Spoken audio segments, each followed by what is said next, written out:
Tower Zero Online.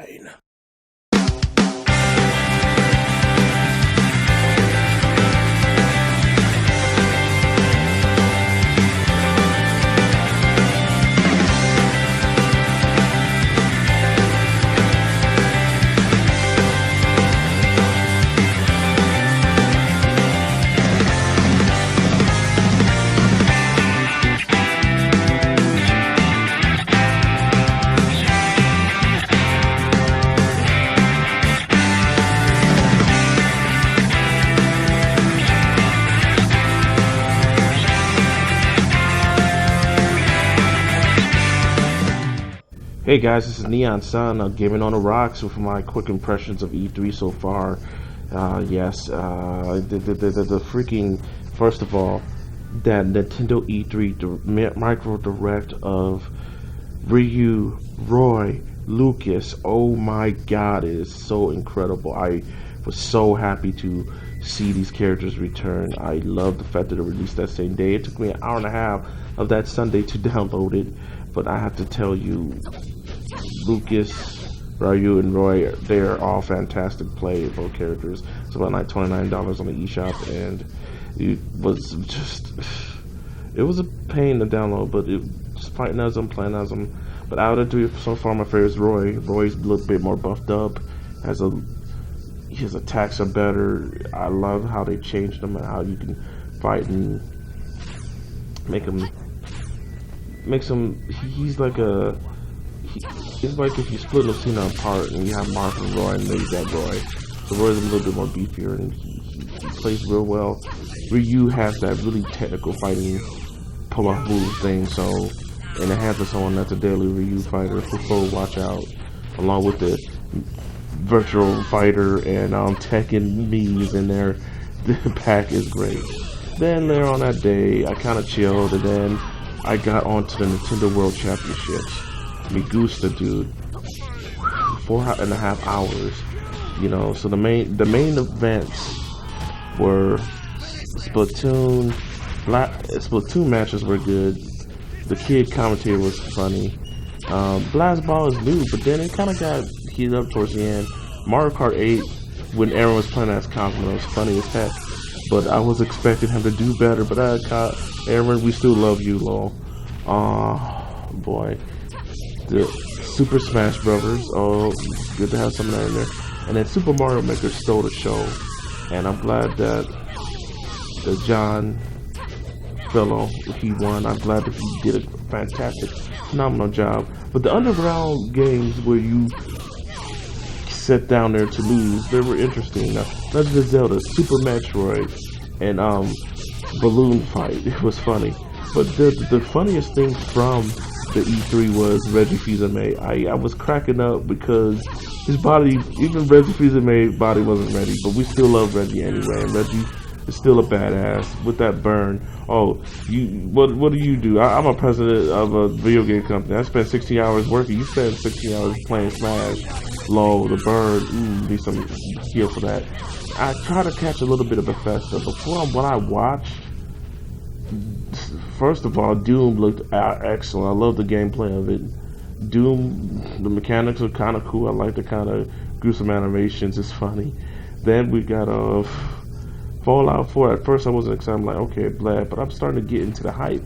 The story. You make your own character. You have this family. Nuclear stuff happens. 200 years later, you're this dude roaming the lands and doing stuff.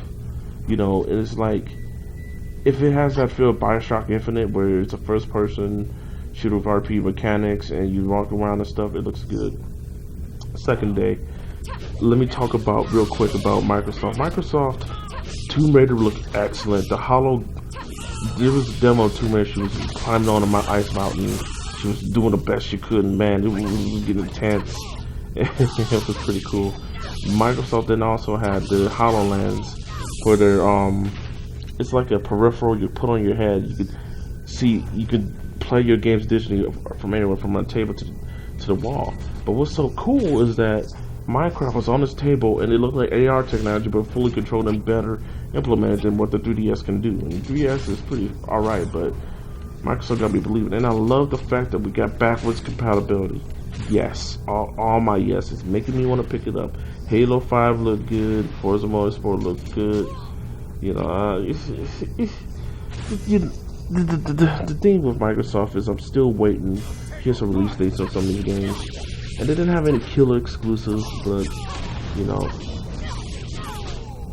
the killer exclusives. But I expect Microsoft to do what they can. I would give Microsoft at least like a B, probably B minus. They did pretty good this year. It was hype.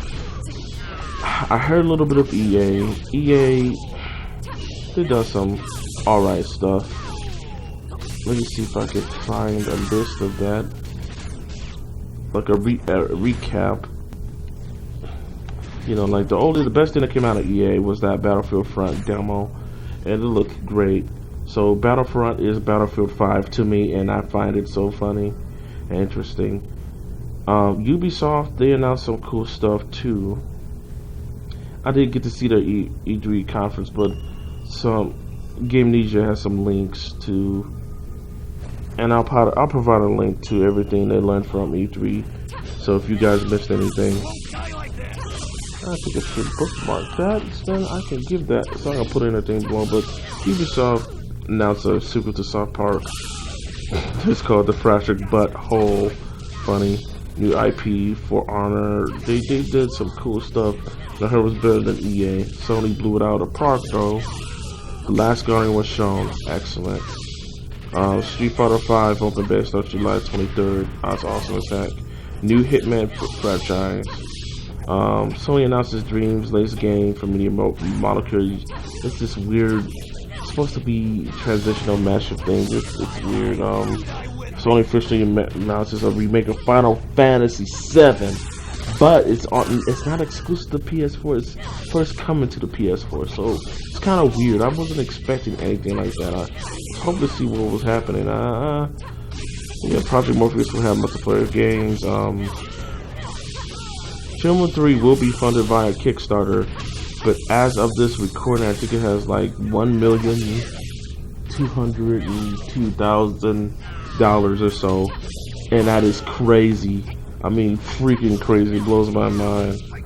I mean, exclusive content for Assassin's Creed Syndicate, EA Reverse Survival Mode of Star Wars Battlefront, Uncharted 4 at the end of Sony's conference. But The Last Guardian, first of all, people were waiting for that. It's like a great puzzle platformer where you have this big dog and you do things. You're this little boy and this little dog crossing a bridge and doing some cool stuff. This is excellent. But freaking Uncharted 4 Feast End looked excellent. Just first they're like in this African like city. I don't know where it's part, not like traditional Africa, but it looked like somewhere like in Haiti or something like that, and they're being chased by these guys going down these big winding roads for all this ghetto architecture to the bridge. And it looked good. You know, there was some other cool stuff too. There was this new franchise, I think it's called Firewatch, I believe. Oh no, it's called actually Horizon Zero Dawn. You're just like, after like the whole world's technological golden age goes down to hell, it kind of starts off again during those, 100 primal periods. So you're this girl, this red-haired Caucasian girl with dreads, and you're running through this beautiful looking place, and you're hunting down robots. Like there's dog robots, mammoth robots, and there's like big T-Rex robot, and it's just so crazy. She's like tying it down with arrows, and it looks great. And some other stuff. Dark Souls 3 will be the last game of the series. Platinum Games officially reveals Transfer of Devastation. That's for 360, Xbox, PS4, PS3, and PC. Shenmue, like I said, so Nintendo Square Enix, they have to come out swinging hard. I mean, they have to swing it like no tomorrow. I'm expecting Kingdom Hearts 3 tomorrow. I'm expecting Nintendo, they gotta do something with Star Fox. Metroid Prime 4 is what I'm expecting tomorrow. So yeah, guys, hopefully we get some good stuff, some excellent stuff. So I hope you guys enjoyed this video. It's not really the most professional one I came up with, but yes, so this, I'm super excited. As soon as I see Nintendo Square Enix, I'll come back tomorrow, guys, and but I'll come back tomorrow and I'll give you guys more updates on how I feel about this. I'm so pumped and excited. So everyone on TOZ chat panel and Gaming on the ROX, SO artists of Aview TV, wherever you're watching this, thank you. Neon San, I'll see you guys later.